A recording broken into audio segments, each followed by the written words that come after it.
And now we're ready to kick off the Discover panel, during which you will meet operations professionals in specific areas such as people ops, revenue ops, and product ops, and also culture ops. And I have a pleasure of introducing Ben Gateley to you, who is the co-founder, CEO, and former COO of CharlieHR. And he's also a co-founder of COO Stories community. Ben will be moderating the panel, and over to you, Ben.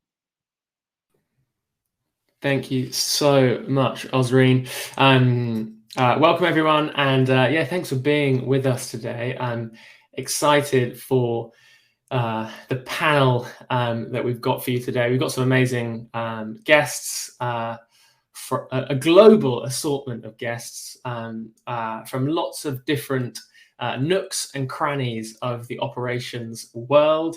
I guess what a world that we're in, that we get to talk about the different variations of ops that exist out there. Definitely not the way it was 10 years ago when I started out my journey in operations as a COO, but excited to dig into them, to speak about them, and to learn from our panelists how they found themselves in some of those disciplines that they're in today. Like Osreen said, my name's Ben. I'm CEO currently of a company called CharlieHR and the host of a podcast called the Culture Ops Podcast. I used to be the COO up until just before COVID, so I've had a fun ride as CEO over the last couple of years. We're going to do some intros, and we're going to start with Scott. Hey everyone, I'm Scott Amenta. I'm the founder of the Chief of Staff Network and a roll-up of communities called Silva. Also recently the founder of the BizOps Network, which we're publicly launching today. So we'll share a link with that after this. I have a lot of experience in Chief of Staff and kind of generalist roles. Was formerly a Chief of Staff at an e-commerce marketplace based in New York. For another Chief of Staff role, but mostly working in operations, business development, partnerships, strategy at a mix of early and growth stage companies, anywhere from 5 to 500 employees, and super excited to chat with you all today. Nice. I told the panel that there was going to be a particular order that we were going to go around at the beginning of this, and then I completely chucked that in the bin and went straight to Scott. So we're used to the curveballs in operations. Yeah, there you go. And to ensure that anarchy does not break out, Maria, we'll go to you next, then Jerisha, and then Sean. That's great. That's a good way of keeping us on our toes. So that was actually quite fun. Hi everyone. I'm Maria. I'm a people partner at the People Collective. Basically, we're a group of people that we partner with tech startups and scale-ups. Initially, we said that it was around the UK, but actually now we work with companies all over the world, from Dubai to Singapore, and recently I partnered with a company in Switzerland. And we basically partner with them to help them scale, but without while avoiding people debt. I've have background about 8 years working in people ops. Before that, I actually started in commercial roles, working in travel tech companies, and as Booking.com, for example, working as an account manager, and then kind of stumbled into people ops when I moved to the UK, and haven't looked back ever since. Worked in-house, worked as a consultant in small startups, big companies. Really looking forward to this very interesting panel and conversation that we have ahead of us. Cool. So I'm Jerisha, and I'm currently the head of business operations at a company called Dojo, which is based in the UK, and it's basically a fintech scale up. We focus on payments, and so our customers are we have 100,000 SMEs across the UK who we provide payment solutions to. The company is about 600 to 700 people. And I guess a lot of what my job has been since I started here earlier this year was around solving key business problems relating to scale, which I think is common across most operations professionals.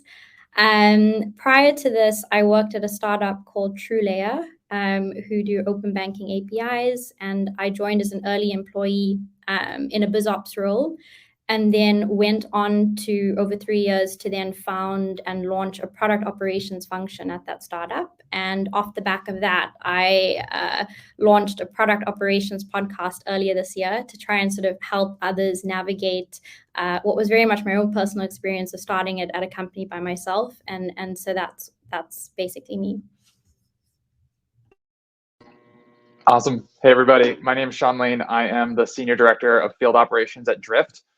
Field operations is just a fancy word for sales ops and customer ops put together. And so those are the types of things that I work on here at Drift. We're a revenue acceleration platform based out of Boston, Massachusetts. We have about 500 people. I've been here for about 4 years and have worked across different types of operations functions in my career, as well as different parts of the customer journey. Like a couple of other folks who have already been introduced, I also host a podcast where we talk about operations. And so it's great to be with some like-minded folks and chatting with all of you today. So super excited to be here. Love it. If you don't host a podcast in 2021, what are you doing? I don't know, right? Really was the product of the pandemic, podcasts popping up all over the shop. So we heard a little bit there about some of the different variants that kind of fall underneath the operations bubble. Product ops, field ops, biz ops, people ops, culture ops, fin ops. And I guess where I wanted to start is understanding a little bit how each of you found yourself in the careers that you're doing today. Like, what was the journey that you took to get there? I think that's one of the most interesting things when it comes to people in operations, which is that we all have massively varied backgrounds and we work in a field that is incredibly varied as well. Every day is different. Our weeks and months change constantly.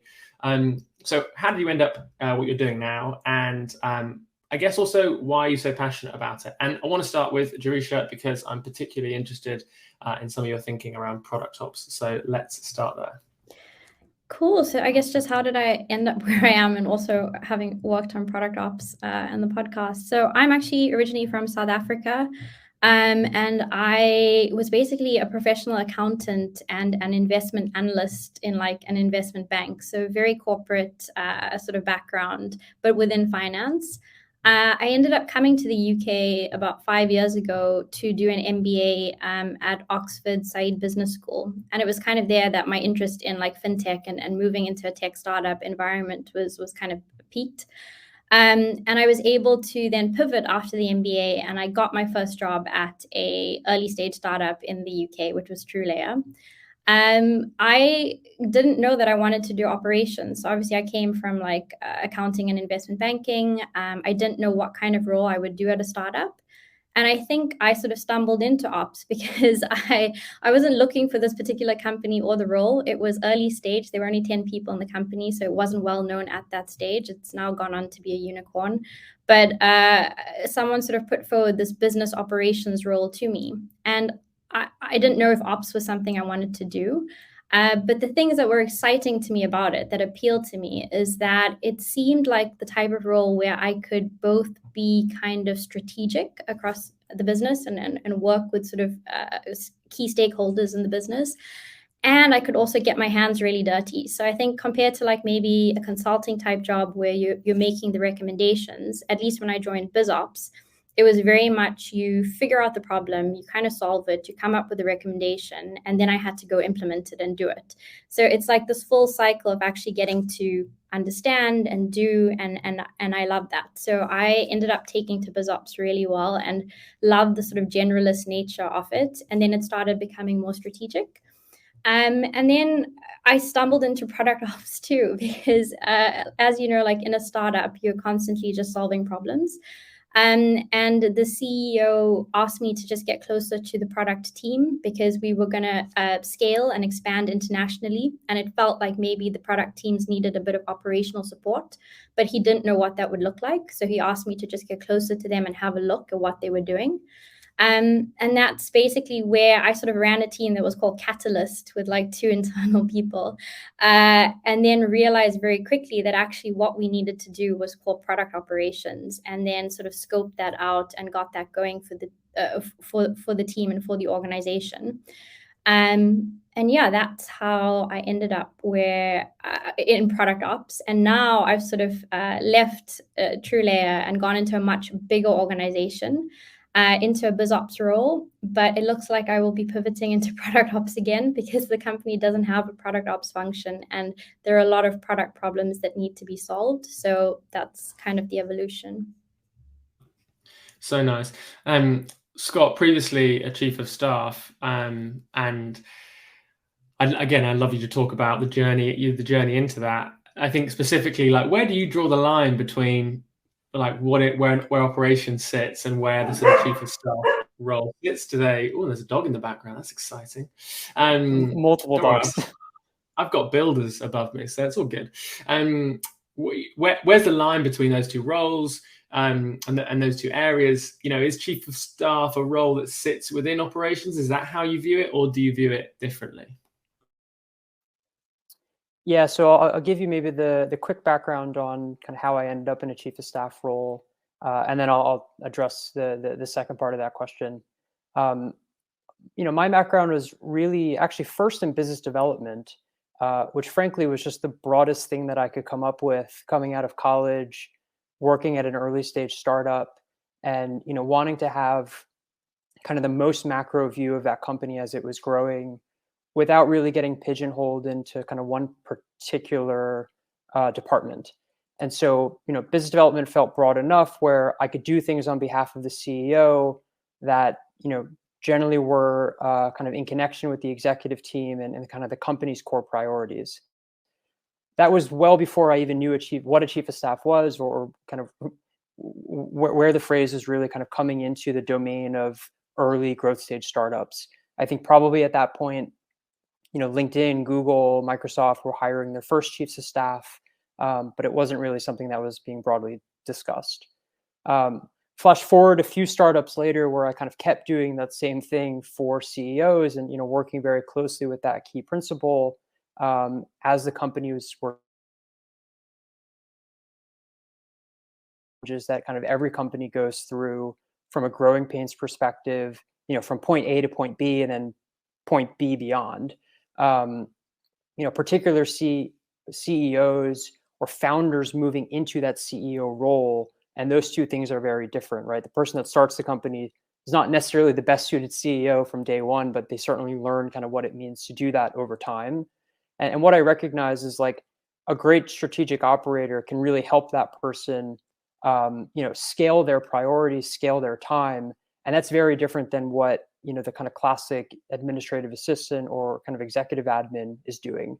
And so, the role actually was presented to me from an investor friend of mine who I ran into on the street one day, and he said, look, I'm investing in the next generation of founders who are all coming from the chief of staff role.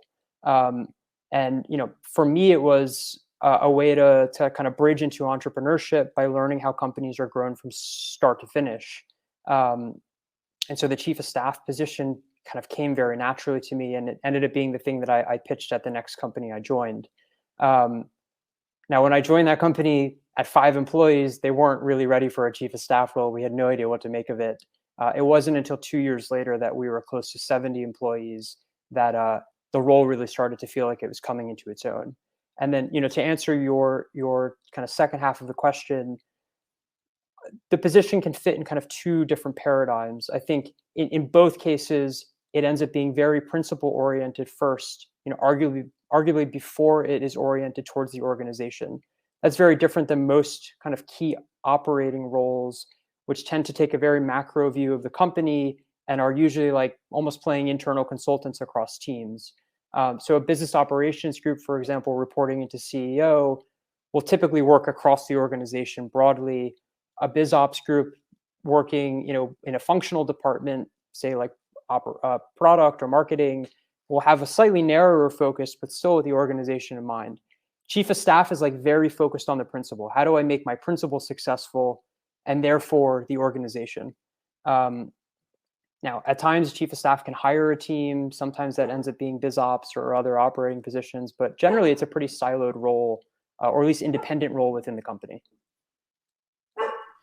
Nice, clear. And your dogs clearly agree with your answer, which is what we want.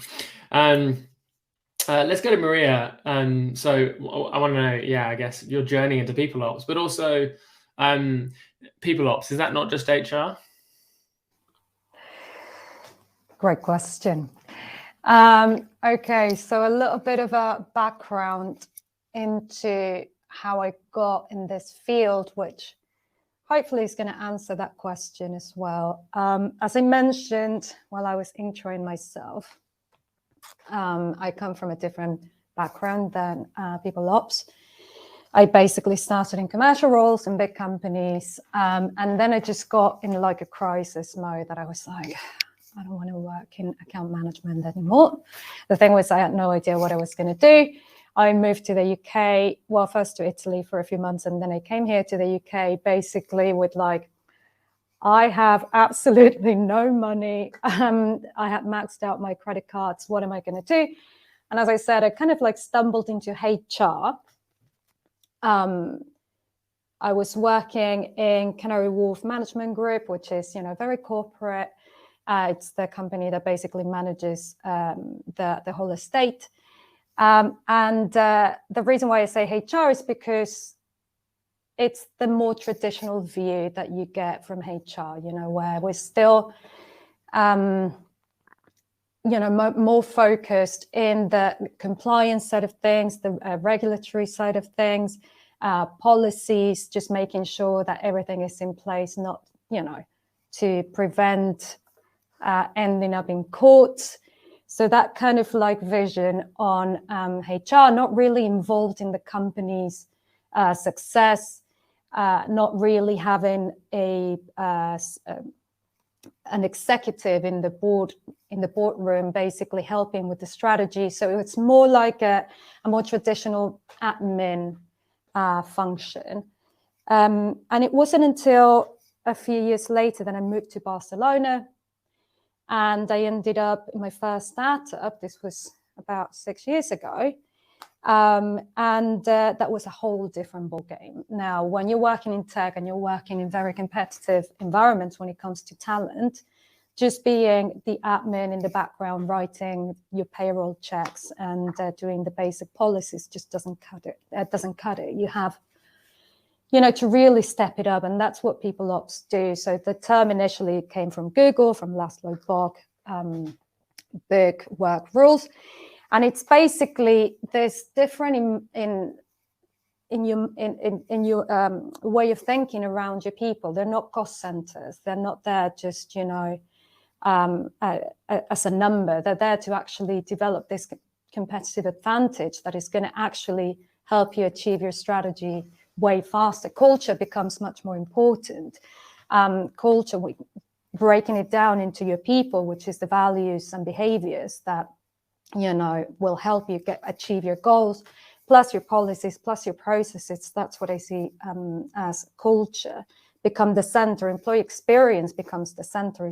It's about designing a workplace that will basically empower your people to become autonomous, to make sure that they can carry out a job that is going to help you achieve your goals as a company. And that's what's really hooked me into it. I joined Caravello, initially focusing in recruitment, and it was great in terms of like, we're recruiting all of these people, but then that's it. That there was absolutely nothing in place at the moment in terms of like employee experience and candidate experience. Employee experience, there was nothing in place. So that was basically me helping build all of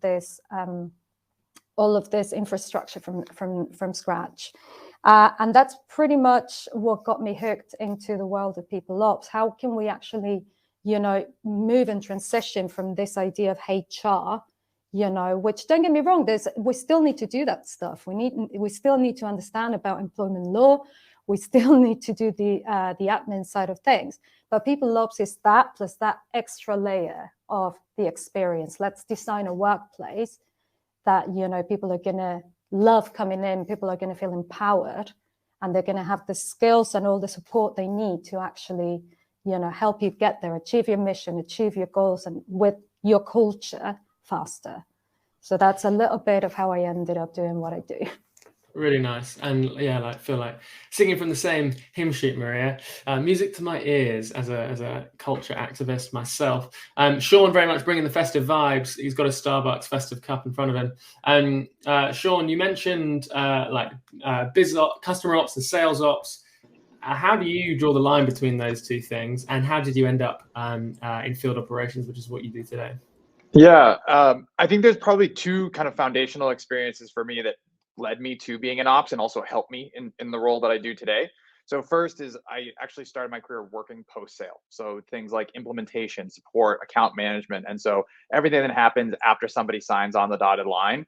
And then the second foundational experience was I jumped completely to the other end of the spectrum and ran a sales development team for a little while. So those are the folks that are prospecting and trying to book meetings for your sales team. And it was kind of through that experience that I started to learn about things like, how do you manage headcount? How do you know what conversion rates and funnels look like, right? And I think any half decent SDR manager starts to get kind of good at some of the ops side of things. And you have to consider, what does the day in the life look like for every SDR on your team? What are the next best activity? What's the next best lead for them to look at? And so through kind of those experiences, I got a sense of each part of the customer journey, from the pre-sale component at the very beginning through post-sale implementation and account management. And so now, stepping back and being in an operations role, I can look across that entire customer journey. To your question, Ben, about like, how do you separate those things? I think a lot is made of what you call each part of the customer journey or what type of ops supports which. But I think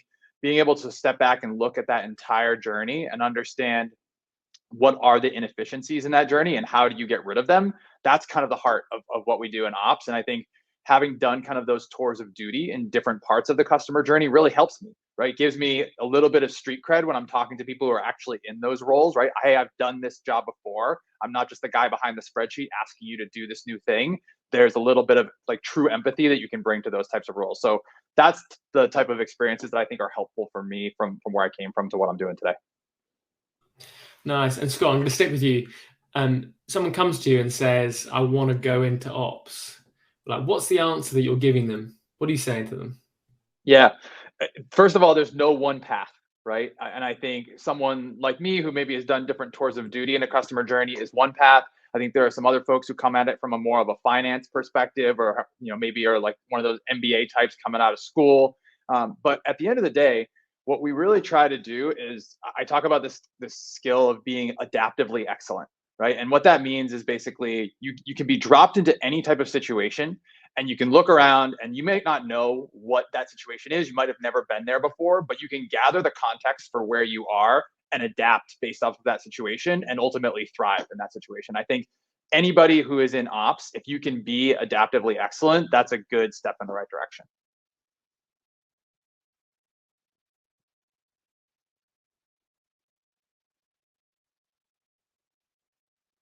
Don't worry, I'm here.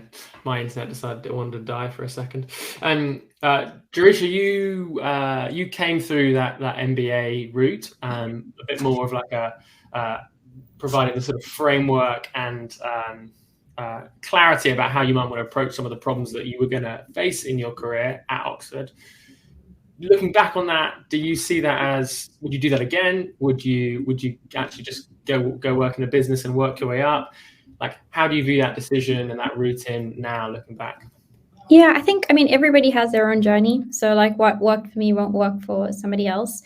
I also didn't know going into I was using the MBA to both discover what I wanted to do next and then use that as a platform to hop into the next thing. So for me, it was very much discovery.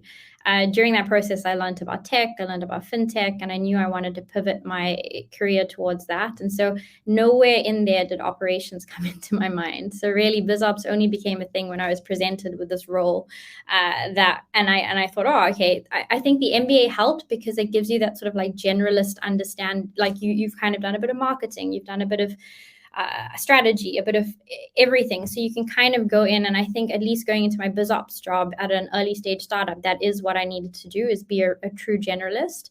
But honestly, nothing will prepare you for what you have to do in an early stage startup in an ops role except doing it. So I mean, very quickly, like within the first week, I was helping with the financial model to put that forward to investors and doing the slides. I was being asked to come up with our sales.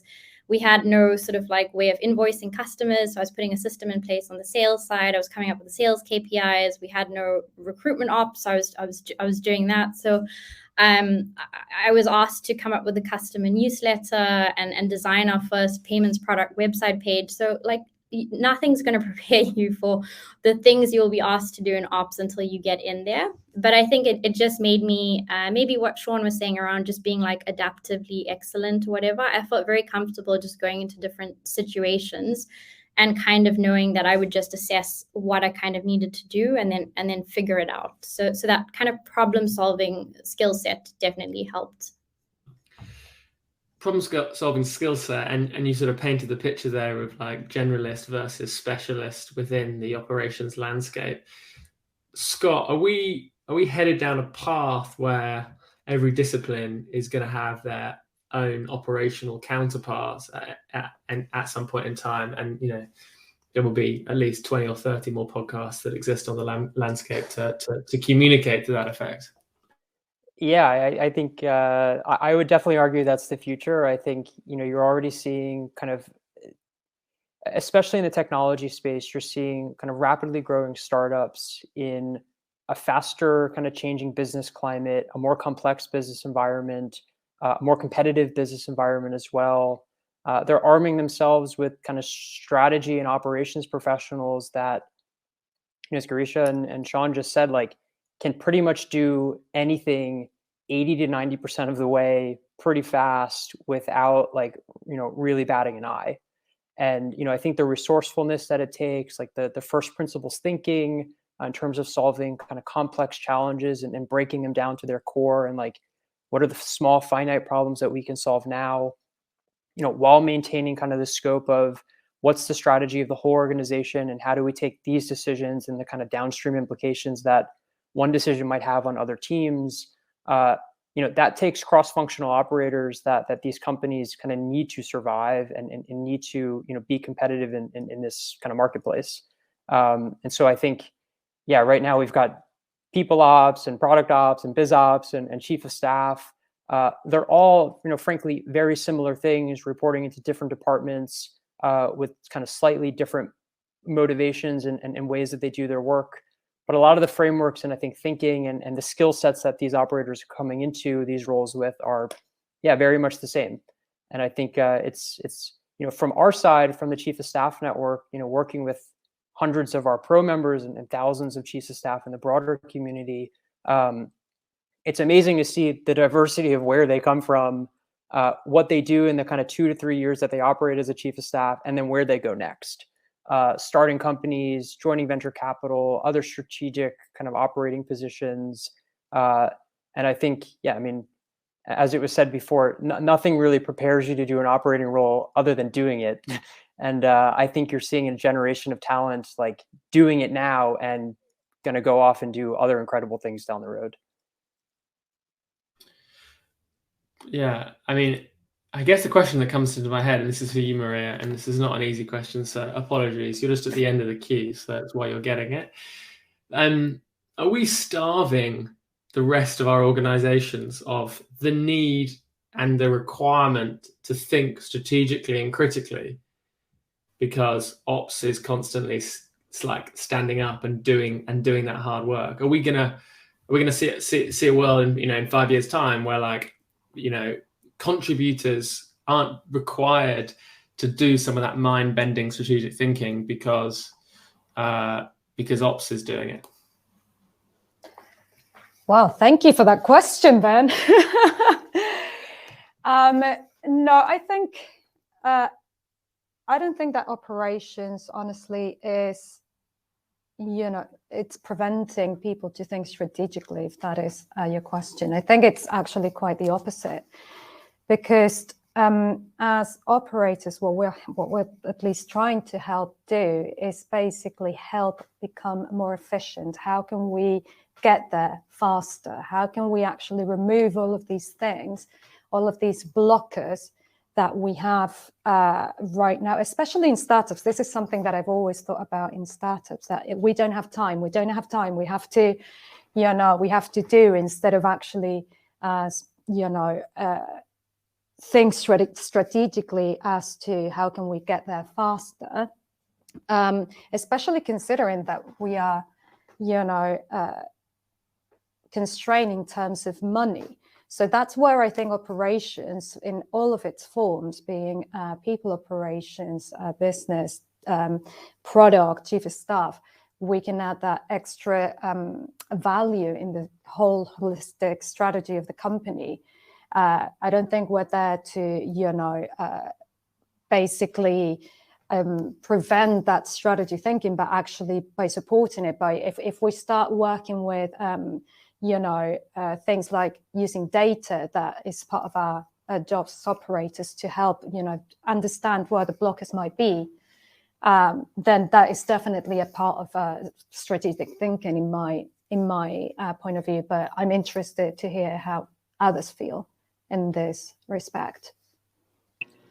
I do think it's such a good question, and it's a balance that we think about a lot on our team at Drift. I think to Maria's point, it's more of an enablement question than anything else, right? And so the way we think about it is like, we're not going to do the job for them, but can we teach them how to fish, right? And allow them to make some of those either data questions or process questions more self-service, so that they can then go and do those things on their own without ops support, right? We should be making those things efficient enough and self-service enough that we're not required to be there for every single one of those questions, decisions, reports, and analyses, you know what I mean? And so I think finding that right balance between what we do for them and what we enable them to do, I think is really hard thing to do. And the way that I think about it is, all of the internal folks that I work with, my internal partners, whether in sales, marketing, customer success, like, they're my customers. My job is to make them better at their job. And so I think if you approach the work with that lens, then I think it helps find that balance. That was great, Maria, and thank you, Sean, for jumping in. I guess where I want to go is, I was sitting down with a graduate a couple of days ago, and they were sort of sharing with me that they were struggling to understand and think about where they should go in their career and what were the jobs that they should be doing.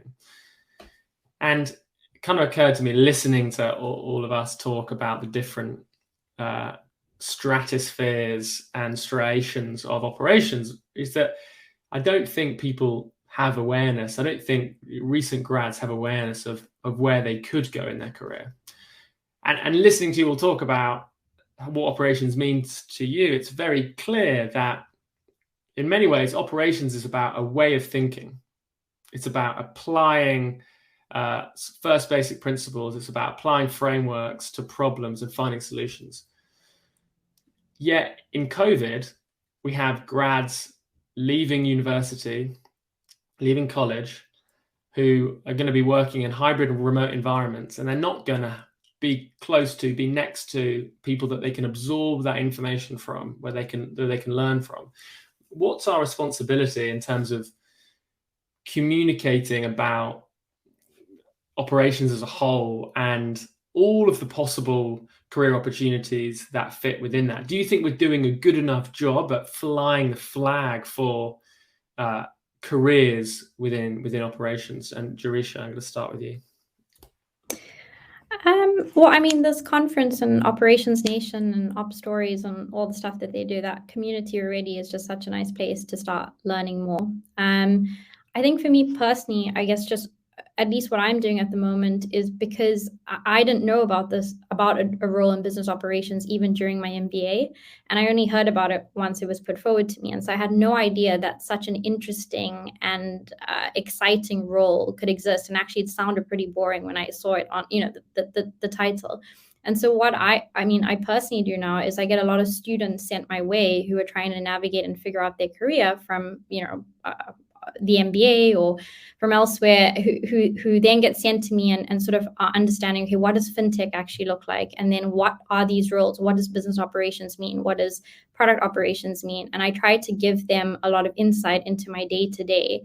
And what I find is once I start telling them about the actual things that I work on and how different and varied it is and how interesting it is, it kind of then clicks with them and they're like, oh, that's actually what it means to then bring it to life in terms of what someone does.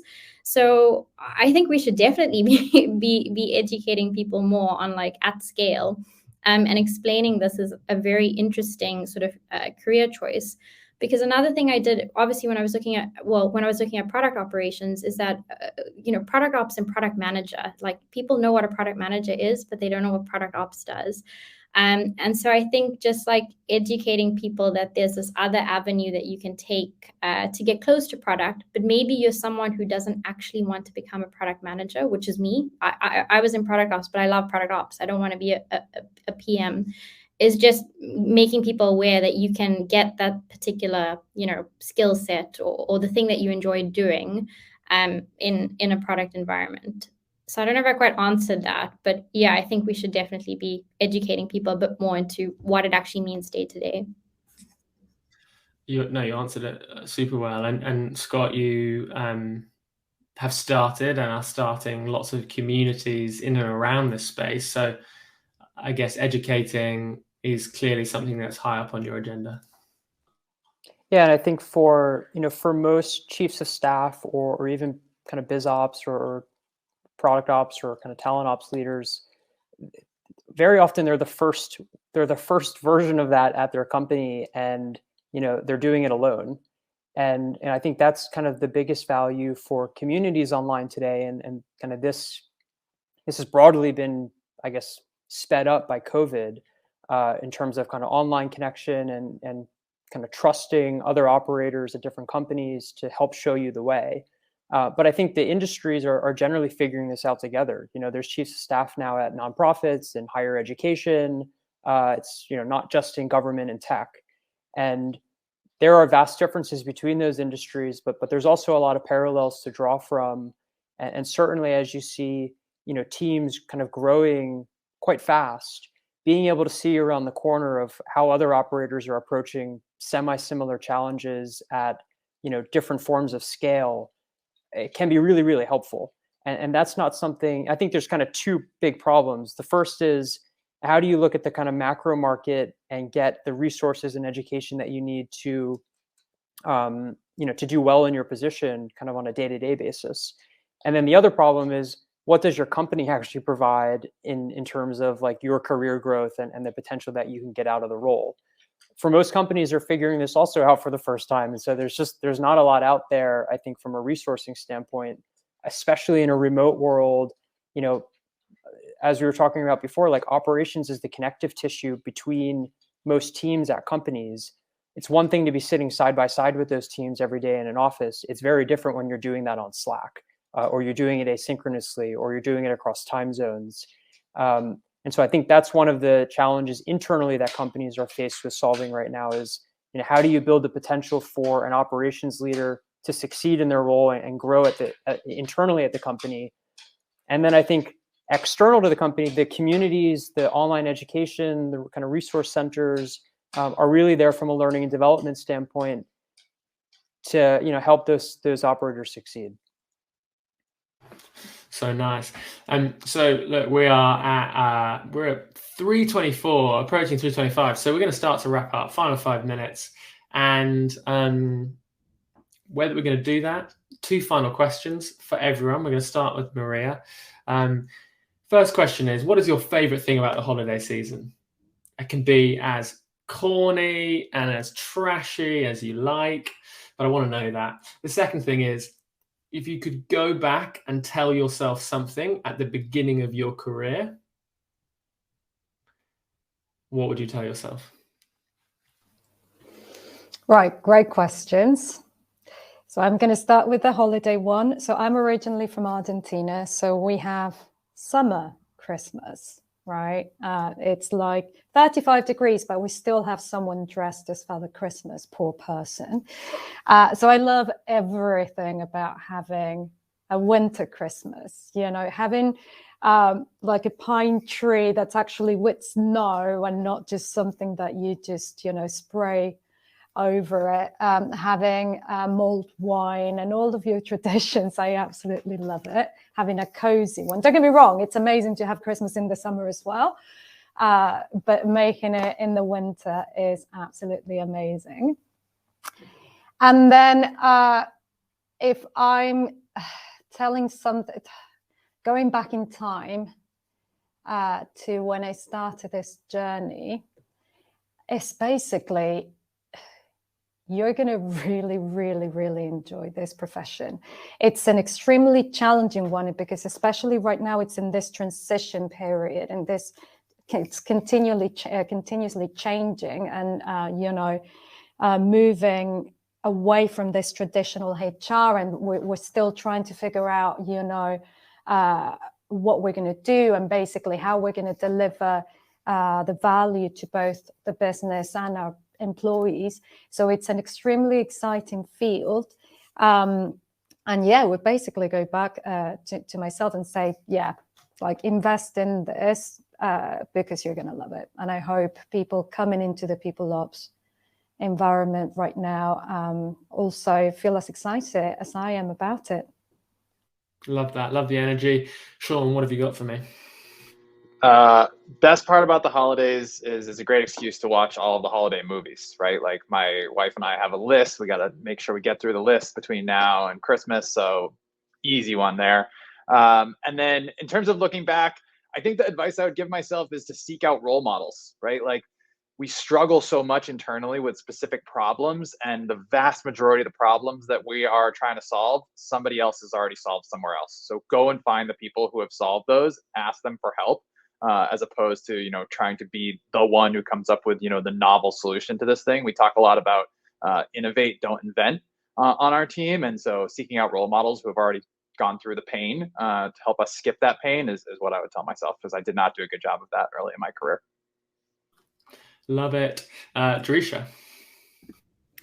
So I think I'm going to echo very much what Maria said, because I also, from South Africa, it's a hot Christmas. So I actually now love everything about like the UK and European Christmases. So like Christmas markets, mulled wine, mince pies, all of that kind of stuff. And then I guess advice to myself, or just what I would say is that I guess what I found working in operations is that very much what I'm doing now is carving out my own career path and defining my own role. So I'm going into a lot of like ambiguous type of situations, and it's uncertain. And it's actually realizing that I'm actually in control of defining and deciding on what I want to work on and how I want to shape that. And it's actually, I guess, a really powerful narrative that I didn't actually think that it would happen that way, especially coming from like accounting and investment management, where it's very much like the step change thing as you go up. Now I could kind of go, I don't know, sideways or wherever, and I'm almost just following the problems in a business. So as long as you're solving problems, you can kind of create what you want in a startup environment. So nice. Scott, bring us home, my friend. Yeah, thank you. I think I have to go with Christmas holiday cookies, eggnog, like all the sweets basically that you get this month. I'm a stickler for that. In terms of, what I wish I would have told myself when I was younger, honestly, I've always tried to put myself in the like founder mentality, early stage startups, etc. But honestly, there's nothing quite like doing it yourself and starting a company from scratch. And even if it was just to do it for a few months and watch it fail, those experiences are just worth having, I think, for every operator. And I still look at this role, chief of staff, biz ops, et cetera, as being a very entrepreneurial position, intrapreneurial, if you will, within the companies. And I think it's the next kind of generation of founders. And so I would encourage every operator to like start a side project and see where it goes, and take some extra time to get it off the ground. Amazing. I'm going to go. So I think my favorite thing about the holidays is American football. I'm a big NFL fan, and there's like lots of football between Christmas and New Year. So I just get to like sit and stay up late and drink like weak beer and watch my team lose, which happens most of the time. But it's fun. And I think what I would go back and tell myself is that the people you work with and surround yourself with are going to have a greater impact on your enjoyment of life than like what your career is called. So don't worry about labels. Just make sure that you're working on problems that you're passionate about with people that you enjoy doing it with, and you're going to have a pretty good time. And with 20 seconds to go, that is us for this panel. Thank you so much for everyone that's joined us, and thank you to Scott. Go and check out everything that Scott does with the Chief of Staff Network, and check him out on LinkedIn. Jerisha, and the Product Ops podcast. Go and find that wherever you get your podcasts. Sean, his podcast is actually called Operations with Sean Lane. That's cool. So go find that. And Maria, find Maria on LinkedIn. Go check out the People Collective. Lots of great content there. And if you want to listen to me talk anymore, which I'm sure you don't, you can check me out on the Culture Ops podcast or wherever you get your podcasts. Osreen, back to you. Ben, we want to listen to you every minute of the day. Thank you so much for your moderation. It was incredible. And thank you so much, our amazing panelists as well. You are all amazing. So many gold sound bites from this. We can't wait to share with everyone who couldn't make to our conference. And for you who are here, we really hope that you were able to delve a little bit deeper into the highly, highly diverse world of operations.